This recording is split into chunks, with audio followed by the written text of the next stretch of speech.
In any professional drafting environment, 80% of the work involves modifying geometry that already exists on the screen. The initial lines are often drawn quickly, while the majority of the project time is spent resizing, moving, and refining those elements.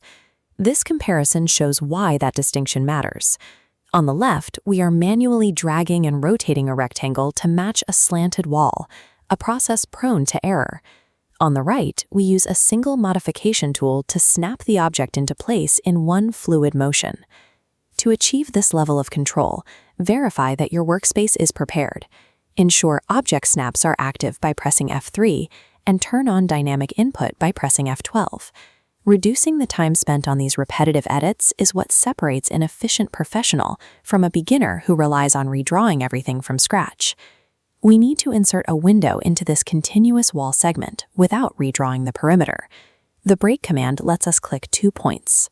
AutoCAD removes the geometry between those marks, creating a gap for the window block while leaving the rest intact. Look at this polyline representing a roof overhang. We must change one section to a hidden layer without creating a gap. Using break at point, the line splits into 2 independent segments. We assign the right half to a dashed layer. The corner remains seamless. Sometimes a line falls short. This dashed center line must extend to the solid boundary line. With the lengthen command, the delta option adds an exact value, like 2 inches. Alternatively, the dynamic option lets us manually pull the end node to the boundary. These tools allow you to make specific edits to a drawing without compromising the underlying structure or needing to delete existing work. A common task that slows down beginners is trying to fit a standard desk block into a slanted wall alcove. Instead of moving, rotating, and scaling separately, a line combines these.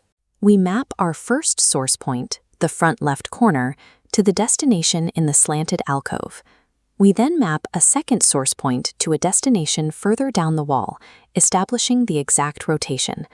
AutoCAD asks, scale objects based on alignment points. Pause and test both results. Selecting yes stretches the desk to fit the distance between points. Selecting no maintains its size, automatically applying movement and rotation to seat the desk flush.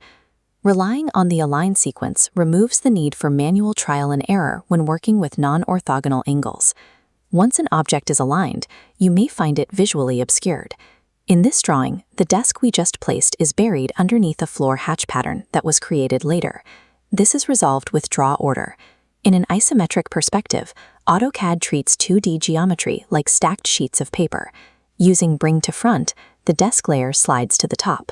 Returning to the top-down view shows the desk clearly visible over the hatch. Keep this summary for your records.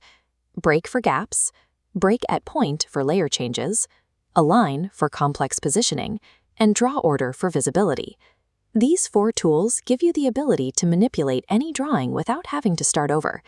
Practice these edits today, and I'll see you for the Day 11 practice sheet.